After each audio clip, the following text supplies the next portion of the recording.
Bienvenidos a nuestra edición de Notidiario para el día de hoy.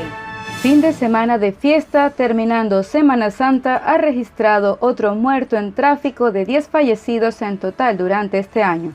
En esta oportunidad en Piscadera, de acuerdo a los reportes, cuando un chofer que venía en un auto familiar fue a dar al canal contrario, ocasionando el choque frontal con una pick-up que venía en la vía.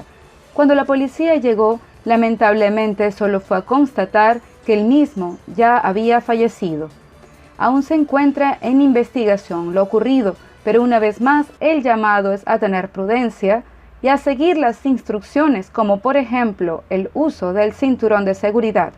Para los familiares de la víctima, el equipo de Extra envía palabras de fuerza. Hasta el momento no se ha encontrado solución en cuanto a los taxistas clandestinos. Ya hace un tiempo las quejas al respecto han surgido de parte de aquellos que tienen sus permisos en orden y se encuentran con ciertas situaciones, sobre todo ante los turistas, ya hoy día confrontándolos directamente frente a los mismos.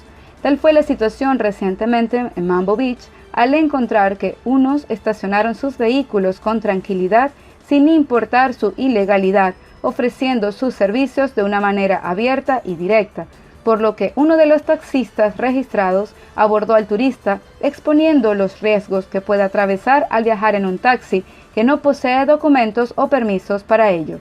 Esto generó una gran discusión en el acto, por lo que los taxistas han decidido que esto ya debe terminar y fueron a la policía de Punda a poner la queja, esperando prontas respuestas al respecto.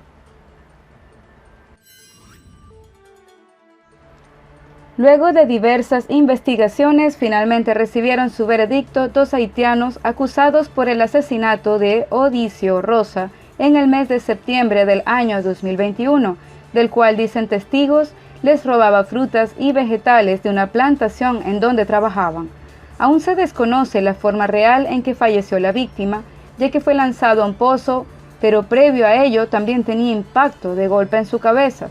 De igual forma, el juez halló alto los 16 años que pedía el fiscal para el encarcelamiento de los mismos, por lo que determinó para su condena un total de 13 años de prisión. Y ahora, nuestras noticias internacionales. Leyendo comentarios. El presidente de México, Andrés Manuel López Obrador, defendió el martes la construcción del tren turístico Maya, luego de que un juez federal suspendió provisionalmente el proyecto, al señalar que no hay estudios de impacto ambiental. La suspensión comprende un tramo entre los balnearios de Playa del Carmen y Tulum.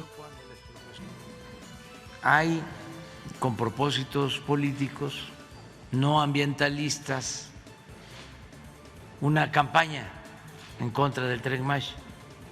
La suspensión es temporal mientras se da una resolución definitiva sobre el amparo que presentó un grupo de buzos de la zona.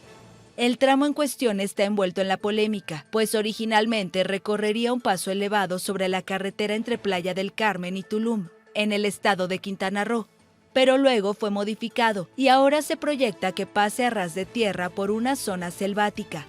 El Tren Maya recorrerá 1.554 kilómetros a lo largo de 4 estados de México para conectar majestuosos sitios arqueológicos, exuberantes selvas y paradisíacas playas del Caribe mexicano. Pero la obra enfrenta la oposición de grupos ambientalistas y de indígenas, quienes han interpuesto diversos amparos.